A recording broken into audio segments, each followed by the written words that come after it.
سے بڑا نیک اللہ والا اس کے مشورے سے انفرادی اعمال، اور یہ جو اجتماعی اعمال ہیں دعوت کے، یہ دعوت میں جو اہل ہیں، مشورہ سمجھ میں آ رہا جو جس کے اہل ہیں، وشاورہم فی الامر، قرآن میں آیا مشورہ کرو، وامرہم شورا بینہم، صحابہ کا معاملہ یہ ہے کہ وہ آپس میں مشورہ کرتے ہیں۔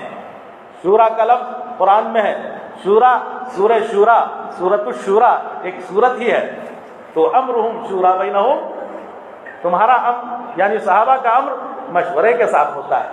چنانچہ پیٹ میں درد ہو جائے تو کس سے مشورہ لیا جاتا ہے؟ مفتی صاحب آپ بڑے اللہ والے ہیں، ایک گولی دیجیے، مشورہ کس سے کرتے ہیں؟ جو اس کا اہل ہے یعنی ڈاکٹر، اس میں بھی کون؟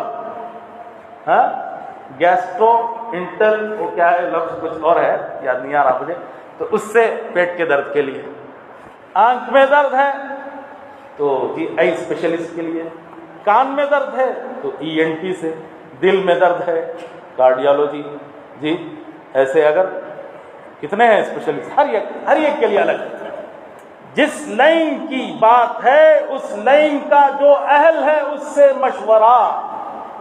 اب دعوت کے امور میں جو پرانے 30 سال 40 سال 50 سال اس میں لگا دیے ہیں، وہ اس کے اہل ہیں نا، اس کو سمجھتے ہیں، اس کی باریکیوں کو، وہ اس کے اہل ہیں، ان کے مشورے کے تابع ہو کر کے چلے۔ چنانچہ کاموں کی آسانی کے لیے کیا کر دیا کہ بھی یہ مسئلہ سلطان شاہ کے مشورے سے، یہ مسئلہ مزمل کے مشورے سے، یہ مشورہ یہ بات ہے تو اس کے لیے آپ جو ہے حلقے کے مشورے سے، فلان چیز ہے اس کے لیے آپ مسجد وار جماعت کے مشورے سے، بہت بڑا پورے صوبے کا مسئلہ ہے تو وہاں سے، جی پورے ملک کا مسئلہ ہے تو وہاں سے، نیورل سے اور فلان جگہ سے، جی کیا ہے تو امرہم شورا بینہم، مشورے کے تابع ہو کر جو نیکی کی جاتی ہے۔ تو میں بات نہیں کر رہا تھا کہ زبان اللہ تعالیٰ نے دی ہے تو اس کو جس چیز میں استعمال کرے گا وہ چیز دل میں اترے گی۔ جب مشورے سے طے ہو گیا بولنا ہے تو بولنا جی فائدہ مند، وذکر بولو فإن الذکریٰ تنفع المؤمنین، نصیحت کیجئے اے نبی جی، قرآن نے کہا اے نبی جی نصیحت کیجئے، دعوت دیجئے، فإن الذکریٰ، اس لیے کہ نصیحت کرنا تنفع المؤمنین، مومنین کو فائدہ دے گا۔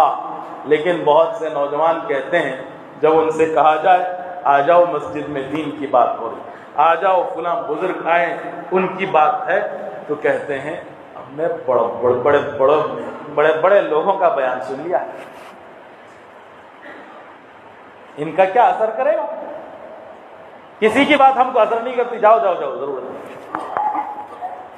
ہم کو کسی کی نصیحت اثر نہیں کرتی، یہ کہہ رہا ہے اور قرآن کہہ رہا ہے نصیحت مومنین کو فائدہ پہنچاتی، نصیحت کہو، بیان کہو، دعوت کہو، ذکرا کا لفظ میں آ گیا، تذکیر کہو، یاد دہانی کراؤ۔ تذکیر کے معنی یاد دہانی، یاد دہانی کا مطلب جتنی باتیں میں بول رہا ہوں یہ آپ کو معلوم ہے، یعنی کبھی معلوم نہیں تھی اس لیے مجھے بٹھایا گیا، علم میں ہے یاد دہانی کرانا، یاد دلانا۔ اسی طرح آنکھ، یہ بھی دل کا دروازہ، آنکھ کو جس میں استعمال کرتا ہے وہ چیز اندر جاتی ہے، اور دماغ یہ بھی دل کا دروازہ، اس کو جس میں استعمال کرتا ہے کہ فلاں کو کیسے تکلیف دوں، یہ اگر سوچ رہا ہے تو کیا بری بات ہے۔ دیکھیے ہمارے ہاں جو چوتھا نمبر ہے کیا ہے؟ اکرام مسلم۔ اکرام مسلم کیا مطلب اس کا؟ مسلمان کا اکرام کرنا، مسلمان کے بارے میں دل میں نہ حسد ہو، نہ بغض ہو، نہ کینہ ہو، جی، اور نہ اسے کوئی کسی قسم کی تکلیف دی جائے، نہ جھوٹ، نہ کوئی چیز۔ یہ سارے رذائل دل کے اندر جو ہیں، ان رذائل کو نکالنا اللہ نے حکم دیا ہے مختلف انداز۔ وَذَرُوا ظَاهِرَ الْإِثْمِ وَبَاطِنَهُ، ظاہری گناہوں کو بھی چھوڑ دو، باطنی گناہوں کو بھی چھوڑ دو. جی قد افلح من تزکا، تزکیہ کرو. تزکیہ جو کر لیا وہ کامیاب. تزکیہ کا مطلب باطنی گناہ. ظاہری گناہ ہو گئے ہیں، باطنی گناہ بھی ضروری ہے. دونوں قسم کے گناہوں سے بچنا ضروری ہے. باطنی گناہ کیا؟ حسد ہے، بغض ہے، کینہ ہے، تکبر ہے، بڑائی ہے، خود بینی، خود پسندی، ناشکری، بے صبری، بخل، بزدلی، بدگمانی، بدنیتی، اور حب دنیا، حب جاہ، حب باہ. یہ سارے رذائل، ان سے اپنے آپ کو، اپنے ظاہر کو، اپنے باطن کو پاک کرنا، جھوٹ سے، دھوکے سے، کسی کو تکلیف دینے سے، ان سب سے اپنے آپ کو بچانا. یہ سب سیکھنے کی چیزیں ہیں، پریکٹس کرنے کی چیزیں ہیں. جیسے ایمان سیکھنے کی چیز ہے، یہ بھی ایمان کے صفات ہیں، ان کو بھی سیکھنا پڑتا ہے، سیکھے بغیر نہیں آتا. کسی کے بارے میں دل میں کینہ آ گیا، کسی مسلمان کے دل کے بارے میں دل میں، تو کیسے نکالیں؟ اس کے لیے ابھی میں نے جو کہا تھوڑی دیر پہلے کہ ایک ایمان والے کی قیمت اللہ کے نزدیک ساتوں زمین آسمان سے بڑھ کر ہے. تو جس کے بارے میں دل میں کینہ آیا، اس کے بارے میں مراقبہ کرنا، یعنی مراقبہ کا لفظ بولے تو شاید کوئی برا ہو جائے بھی، اس کے بارے میں سوچنا، یا اللہ یہ بندہ جس کے بارے میں میرے دل میں میل آ گیا ہے، یہ تیرے نزدیک ساتوں زمین ساتوں آسمان سے بڑھ کے ہے.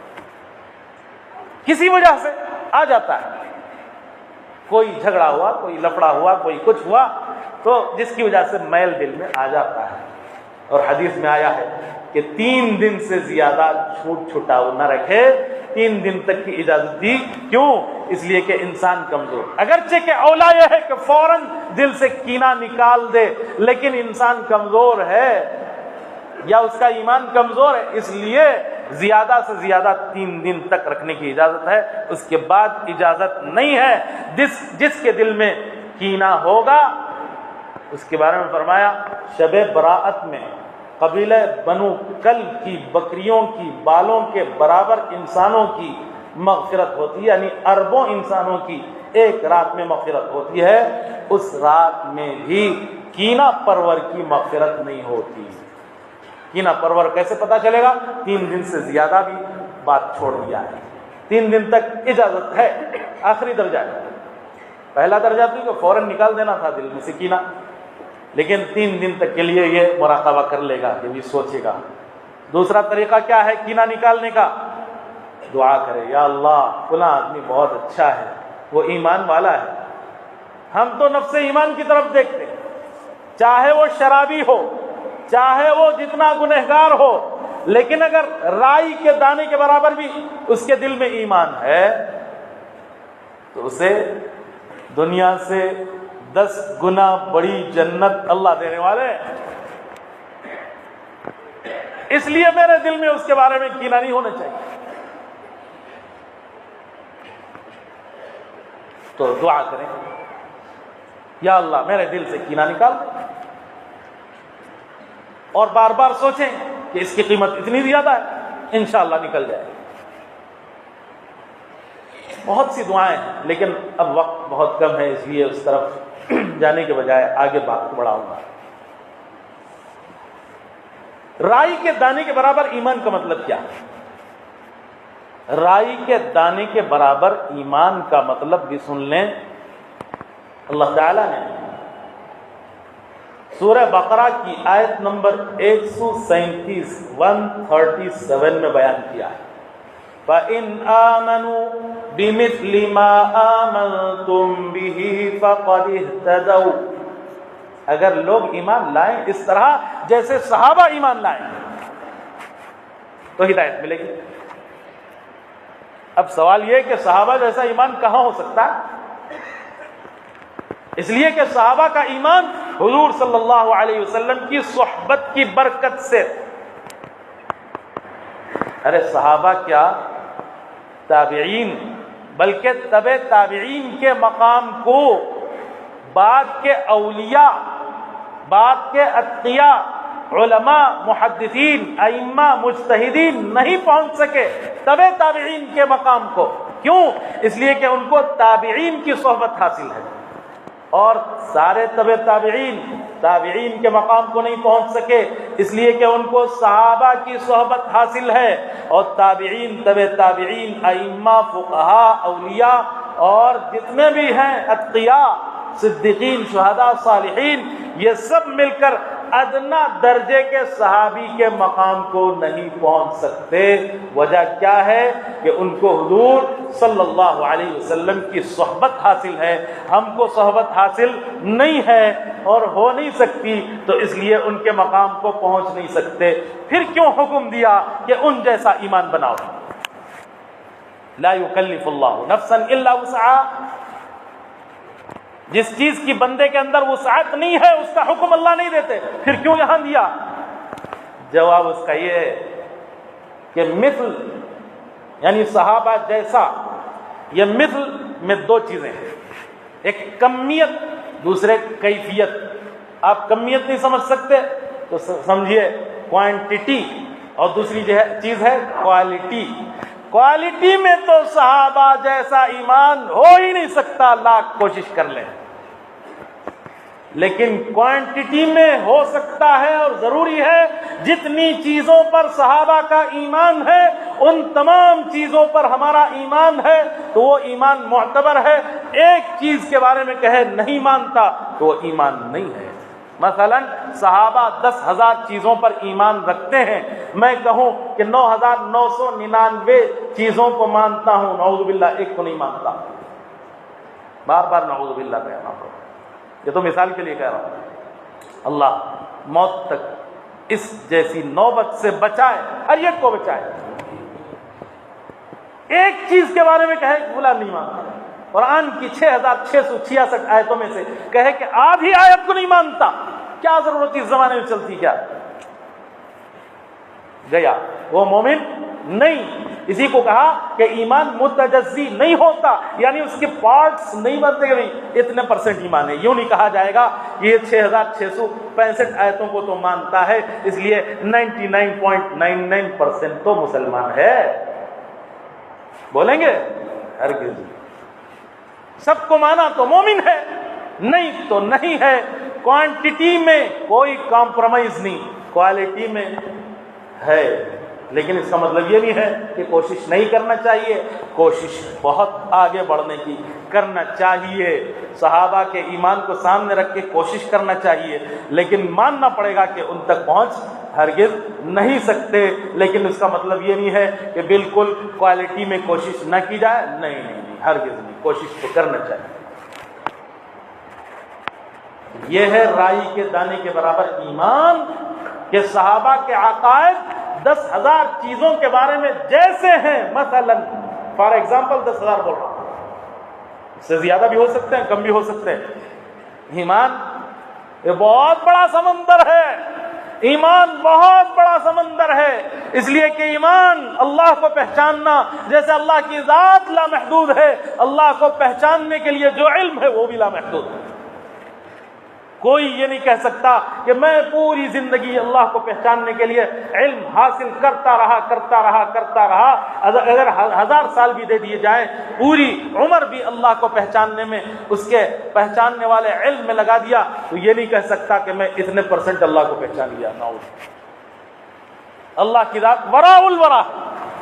اس لیے ایمان کا مطلب کیا ہے؟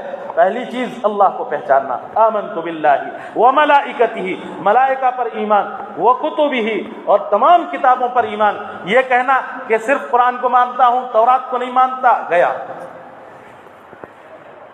معلوم ہے تورات پر بھی ایمان ہونے چاہیے، لیکن تورات کے احکامات پر عمل نہیں. ایمان تو ہر کتاب پر، وہ کتب ہی، ایک کتاب نہیں، کتب یعنی ہر بکس. اس کا ترجمہ کیا؟ جتنی بھی کتابیں اللہ نازل کی. ورسولہ، تمام رسولوں پر. یہ نہیں کہ صرف ایک رسول کو نہیں مانتا، جی 1,24,000 مثلا ہیں تو اس میں سے صرف ایک کو یا 2 کو نہیں مانتا، باقی سب کو مانتا. وہ مومن نہیں، ایمان متجزی نہیں ہوتا. متجزی نہیں ہوتا۔ اس کو سمجھنے کے لیے یوں کہتا ہوں میں کہ بھئی نماز آپ نے پوری پڑھ لی لیکن ایک سجدہ چھوڑ دیا تو یوں نہیں کہا جائے گا کہ 99% ہو گئی نماز، بعد میں وضو کر کے آ کے صرف ایک سجدہ کر لو ہو جائے گی، نہیں، نماز متجزی نہیں ہے۔ تو نماز سے بڑی چیز ایمان ہے، ایمان کے بغیر لاکھ نماز پڑھ لیں قبول نہیں ہے، تو وہ کیسے متجزی؟ یعنی متجزی کا مطلب سمجھ رہے ہیں، اس کے پارٹس نہیں بنتے، کتنے پرسنٹ نہیں چلے گا، یعنی کمیت والا ایمان۔ البتہ کیفیت والا ایمان متجزی ہو سکتا، اس کے درجات ہیں کہ اس کا ایمان کمزور، اس کا ایمان قوی، صحابہ کے ایمان، یعنی کیفیات کے اعتبار سے، کوالٹی کے اعتبار سے یہ ہے تفاوت، فرق، کوانٹٹی کے اعتبار سے نہیں۔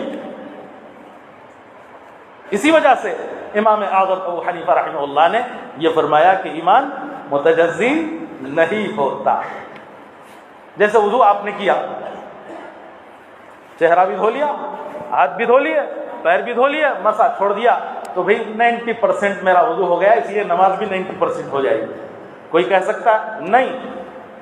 4 اعضاء جی ہیں، 3 دھونے والے، 1 مسح والا، تو اس لیے اگر کوئی ان میں سے کسی ایک کو بھی کم کر دے تو وضو بھی نہیں ہوا، نماز بھی نہیں ہوئی، یہ نہیں کہ 10% ہوئی یا 90% ہوئی، بالکل 80 سے 9 نہیں ہوئی، پھر دوبارہ اسے وضو کر کے نماز پڑھنا پڑے گا۔ اور قرآن کے جتنے احکامات ہیں ان تمام احکامات پر ہمارا ایمان، حدیث میں جتنے احکامات بیان کیے گئے تمام احکامات پر ہمارا ایمان، آمنت باللہ کما ہوا باسمائہ وصفاتہ وقبلت جمیع احکامہ، یہ سب کو یاد ہے، میں نے کہا نا سب کو معلوم ہے، اسی کی تذکیر ہو رہی ہے، یاد دہانی، وذکر فإن الذکریٰ تنفع المؤمنین، مومنین میں بھی داخل ہوں، مجھے بھی فائدہ ہوگا، اس لیے میں اس کا مذاکرہ کر رہا ہوں۔ اس لیے دعوت نہیں ہے کہ بھی سامنے والا بے نمازی ہے، میں نمازی ہوں، یہ بھی مجھ جیسا نمازی بن جائے، اس لیے میں دعوت دے رہا ہوں، کبھی ترقی نہیں ہوگی۔ سامنے والے کا ایمان کمزور ہے، میرا مضبوط ہے، یہ بھی مجھ جیسا ایمان والا بن جائے، اس لیے دعوت دے رہا ہوں، کبھی ترقی نہیں ہوگی۔ یہ تکبر بھی ہے اور نیت میں فساد بھی ہے، نیت سامنے والے کی کر رہا ہے، خود کی نہیں کر رہا۔ ہونا کیا چاہیے؟ دعوت ہماری یہ سکھلاتی ہے کہ صحابہ کی کا ایمان جیسا تھا ویسا میرا نہیں ہے، اس جیسا تو نہیں ہو سکتا، کم از کم اس کے قریب بن جائے، اس لیے وہ ہمارا ٹارگٹ ہے، تو قریب تو جائیں گے۔ تو میں اس لیے اس کو ایمان کی دعوت دے رہا ہوں یا ایمان کے بول رہا ہوں، اللہ کی بڑائی بیان کر رہا ہوں کہ میرے دل میں پہلے نمبر پر اتر جائے اور اللہ تعالیٰ اس کی برکت سے اس کے اندر بھی بات پیدا کر دے، دونوں کا فائدہ ہو جائے، بیک وقت ہو سکتا ہے۔ تو میں نماز کی دعوت اس لیے دے رہا ہوں کہ میری نماز ویسی نہیں ہے جیسے صحابہ کی تھی، 2 رکعت نماز پڑھ کے کیا کیا؟ گھر میں چکی چلنے لگی، 2 رکعت نماز پڑھی، 2 بار 3 بار، جی استعینوا بالصلاۃ نہیں فرمایا، استعینوا بالصبر والصلاۃ یا ایھا الذین آمنوا استعینوا بالصبر والصلاۃ، اے ایمان والو اللہ سے مدد حاصل کرو، پہلے کیا آیا؟ بالصبر، صبر، والصلاۃ دوسرے نمبر پر نماز، ڈائریکٹ بالصلاۃ نہیں کہا۔ اور حدیث میں کیا آیا؟ الصلاۃ نور والصبر ضیاء والصدقۃ برہان، نماز نور ہے اور صدقہ برہان ہے، والصبر ضیاء اور صبر ضیاء ہے۔ نماز کو نور کہا اور صبر کو کیا کہا؟ ضیاء کہا۔ ضیاء اور نور میں کیا فرق ہے؟ ضیاء اور نور میں فرق اللہ سے پوچھتے ہیں۔ اللہ تعالیٰ فرماتے ہیں هو الذی جعل الشمس ضیاء والقمر نورا، وہ ذات جس نے سورج کو ضیاء بنایا اور چاند کو نور بنایا۔ چاند کو دیکھنا آسان ہے، سورج کو دیکھنا مشکل ہے۔ اور قرآن حدیث میں کیا آیا؟ الصبر ضیاء والصلاۃ نور، یعنی نماز پڑھ لینا آسان ہے، صبر کرنا مشکل ہے۔ تو صحابہ نے نماز پڑھی تو فوراً فوراً مدد نازل ہو گئی. کتنے سال پڑھتے رہے, صبر کے ساتھ پڑھتے رہے, مانگتے رہے, جو حکم دیا جا رہا چلتے رہے, سمجھ میں آئے کرتے رہے, نہ سمجھ میں آئے کرتے رہے. یوں نہیں کہا کہ اس کی لاجک کیا ہے, اس حکم کی لاجک کیا ہے, دو ہی رکعت فجر میں کیوں, اس کی لاجک کیا, ظہر میں 4 ہی کیوں, اس کی لاجک کیا, اس کا فائدہ کیا, ذرا بتلا دیں, کریں گے نہیں. جو حکم ہوا پورا کیا, فائدہ, حکمت, مصلحت, لاجک نہیں پوچھی, نہیں دیکھا, بس حکم تھا, پورا کرتے رہے, صبر کے ساتھ چلتے رہے. مکی پوری زندگی 13 سالہ اور مدنی زندگی بھی کتنے سالہ, 6-7 سالہ. اس کے بعد فتح, اللہ کی مدد نازل. اذا جاء نصر اللہ والفتح, اللہ کی مدد آئی اور فتح کب آئی, کتنے سال کے بعد آئی. ہم تو بہت جلدی مانگتے ہیں, ہماری نماز صحابہ جیسی کیا, اس کا کروڑواں بھی حصہ نہیں, اور کہتے ہیں نماز اتنے سال سے پڑھ رہا ہوں, کیا بھی نہیں ہو رہا, مولوی صاحب کیا کروں, کوئی وظیفہ بولو.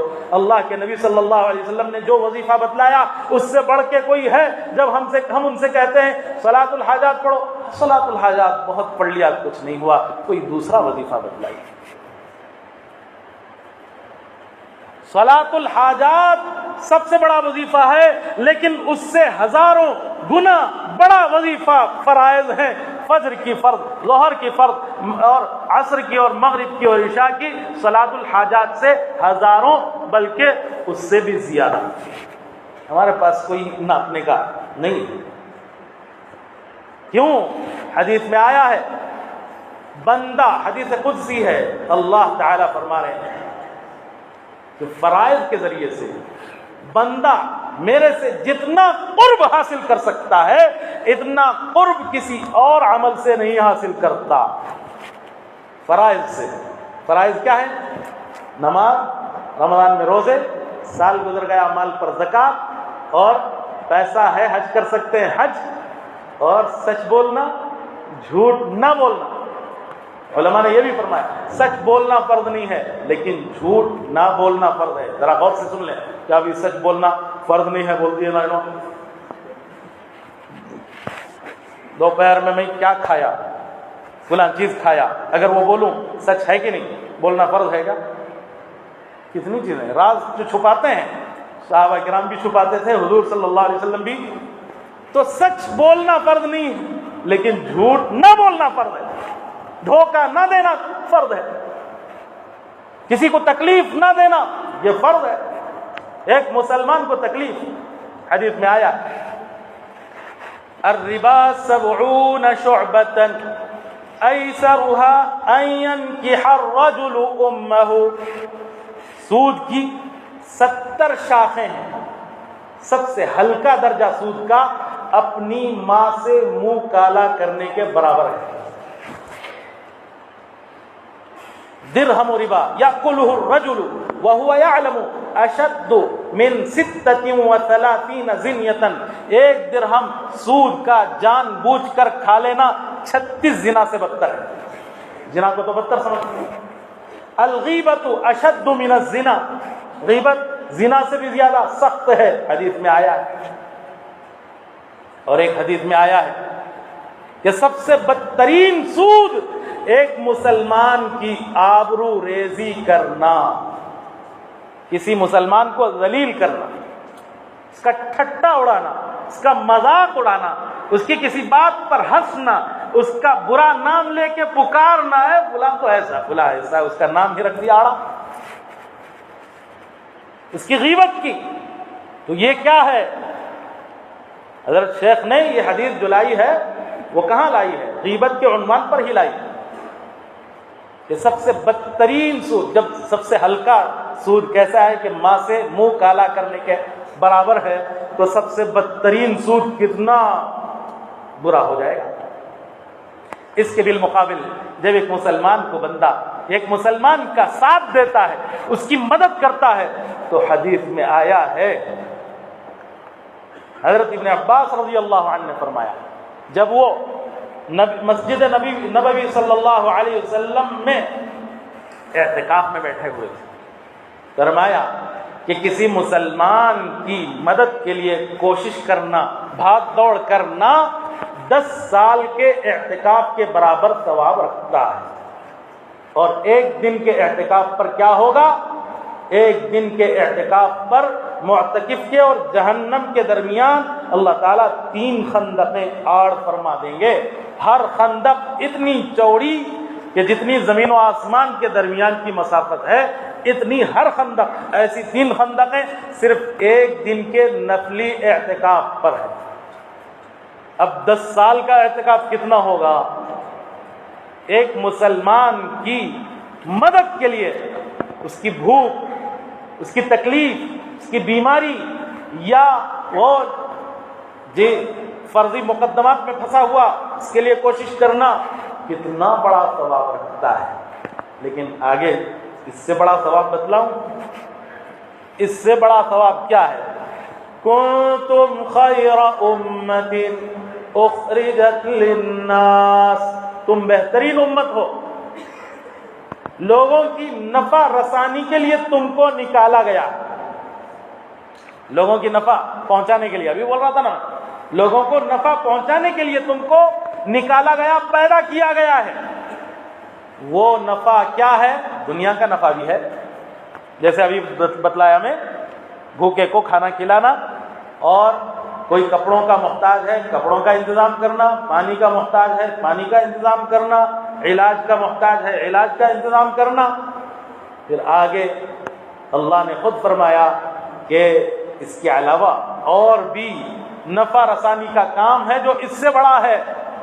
تأمرون بالمعروف، امر بالمعروف کرو، وتنہون عن المنکر، اور لوگوں کو منکر سے بچاؤ، گناہ سے بچاؤ، منکر سے بچانا، گناہ سے بچانا، اور معروف کا حکم کرنا، معروف والے راستے کی طرف لانا، معروف والا کام جس مسجد میں ہوتا ہے، جس اللہ کے گھر میں، اس تک لانا، یہ اس سے بھی بڑا کام ہے۔ اس لیے کہ دنیا کا آپ فائدہ پہنچائیں گے، ضرور فائدہ پہنچانا چاہیے جب جو جیسا محتاج ہو، اس لیے کہ جہاں کبائر کی بات آئی ہے نا، کبیرہ گناہ، اس میں یہ بھی ہے کہ اگر کسی محتاج کو دیکھا آپ اس کی حاجت پوری کر سکتے ہیں پھر بھی نہ کریں، یہ بھی کبیرہ گناہ، کر سکتے ہیں نہ کریں تو یہ بھی کبیرہ گناہ ہے۔ اب یہاں اس سے بڑی حاجت یہ ہے کہ اس کی آخرت برباد ہو رہی ہے۔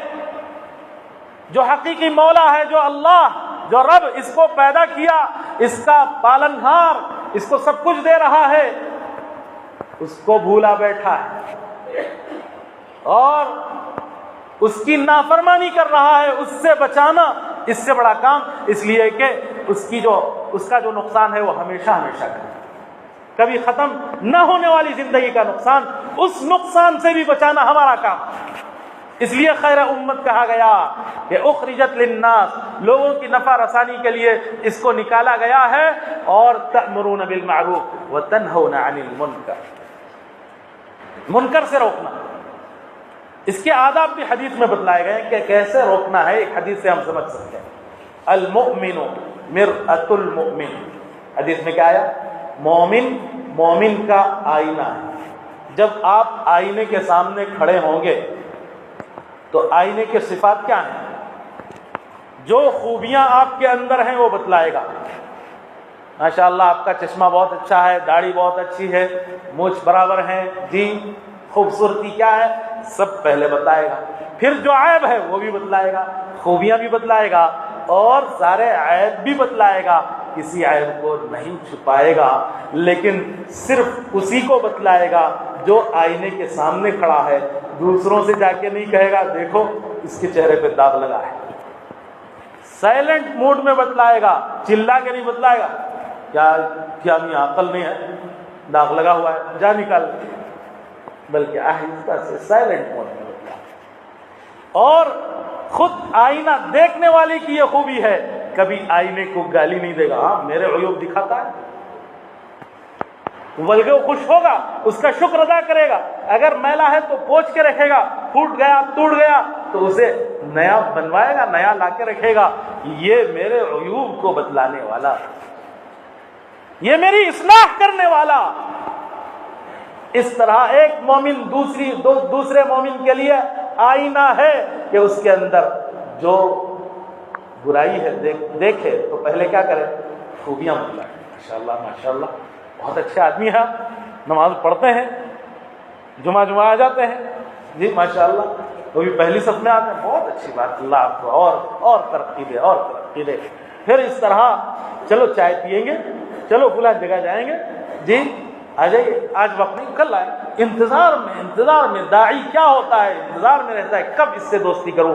اس سے پہلے دنیا کی بات پوچھتا ہے، کیا کماتے ہیں، کیا کرتے ہیں، نام کیا ہے، ہدایت، ماشاءاللہ اللہ آپ کو نیک ہدایت دے. کیا کرتے ہیں؟ ڈرائیور ہیں، کار چلاتے ہیں. کار خیر بھی کریں، کار نبوت بھی کریں. یہ کار دنیا ہے جو آپ چلاتے ہیں، کار نبوت اور کار خیر بھی، اس میں بھی حصہ لیں، کتنا اچھا ہوگا. ہدایت، آپ لوگوں کو راستہ دکھا رہے ہیں. ہدایت یعنی دنیا کا راستہ کہ کدھر جانا کدھر نہیں جانا لے جا رہے ہیں. آخرت کا راستہ بھی دکھلائے.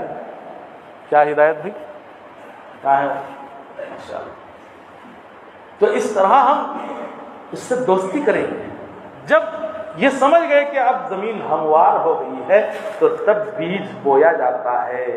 علماء نے لکھا ہے کہ کوئی چیز ہے، وہ بول رہا ہوں میں، بہت نرم ہوتی ہے وہ چیز.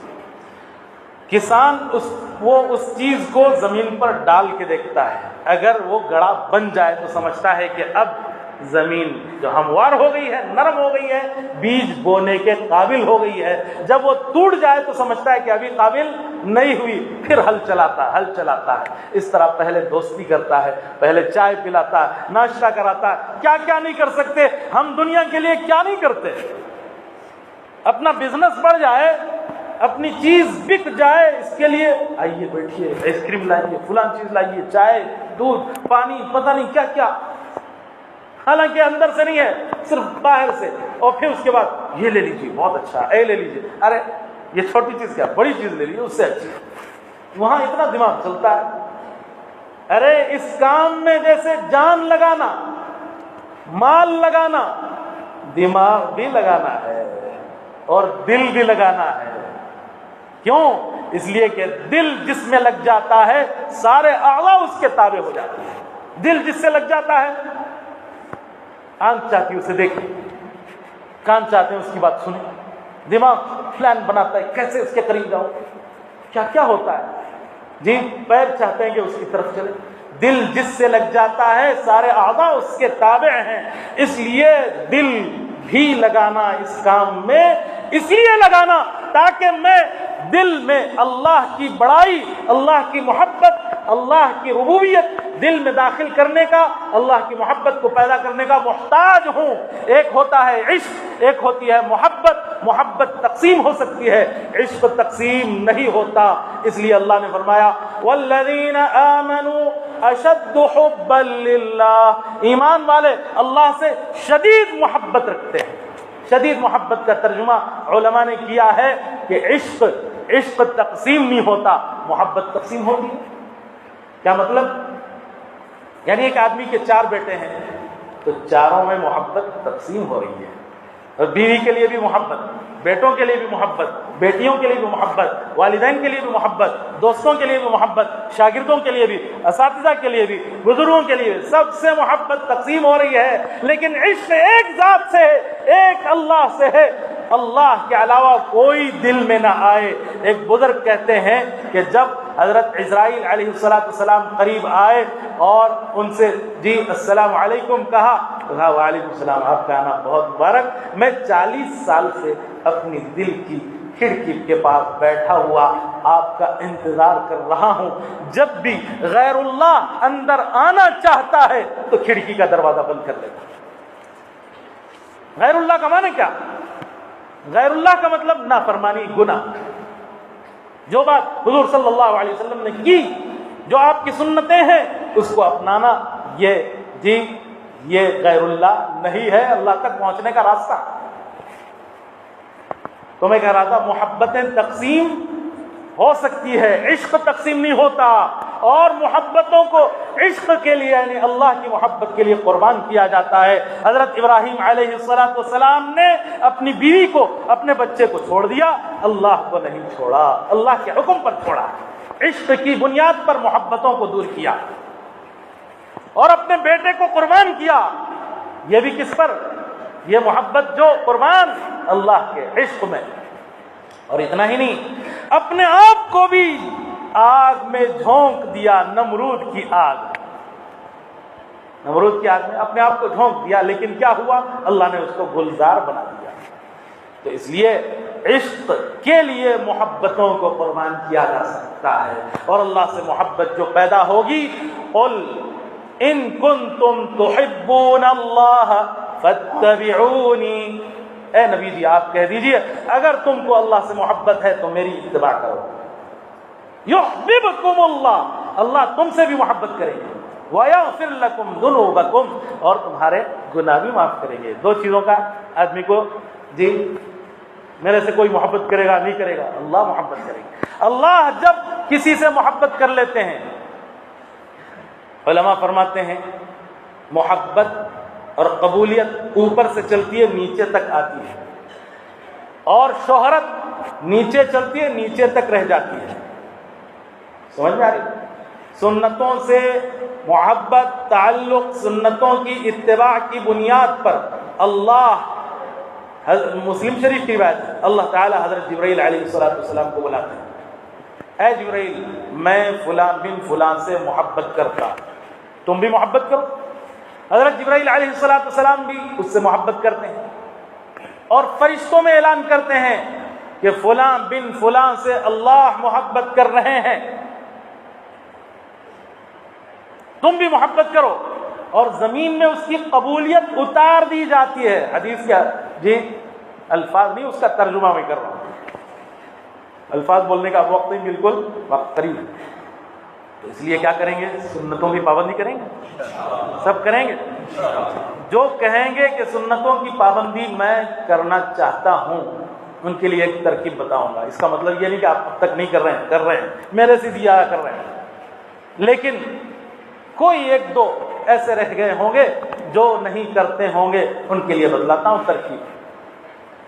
جو آدمی اللہ کے راستے میں چلتا ہے اور سنتوں کو اپنانا چاہتا ہے، پہلی مرتبہ چلے میں یا 4 مہینے میں گیا، وہ سیکھنا چاہ رہا ہے، تو کیا ہوگا؟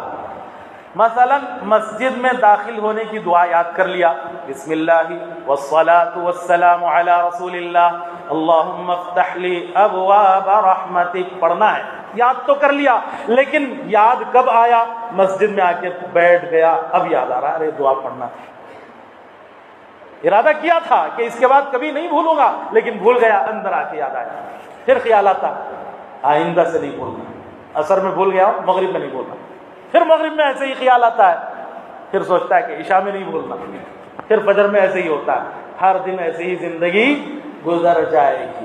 اس لیے اس کے لیے بہترین ترکیب یہ ہے کہ جیسے ہی خیال آئے ابھی نماز کا وقت باقی ہے تو فوراً مسجد سے باہر جائیے، یہی دروازہ ہے جہاں سے دعا پڑھنا ہے، یہ دروازہ یا اس سے باہر والا دروازہ ہے، یعنی جو بنانے والی کی نیت ہے اس کے اوپر موقوف ہے، جو داخلی مسجد ہے وہاں دعا پڑھنا ہے۔ اگر یہ دروازہ داخلی مسجد ہے تو یہاں، یا وہ دروازہ ہے تو وہاں، آپ کو جو ہے اپنے اجتہاد پر چلتا ہے، اس میں کوئی جو ہے حرج نہیں، وہاں بھی پڑھ سکتے ہیں یہاں بھی پڑھ سکتے ہیں۔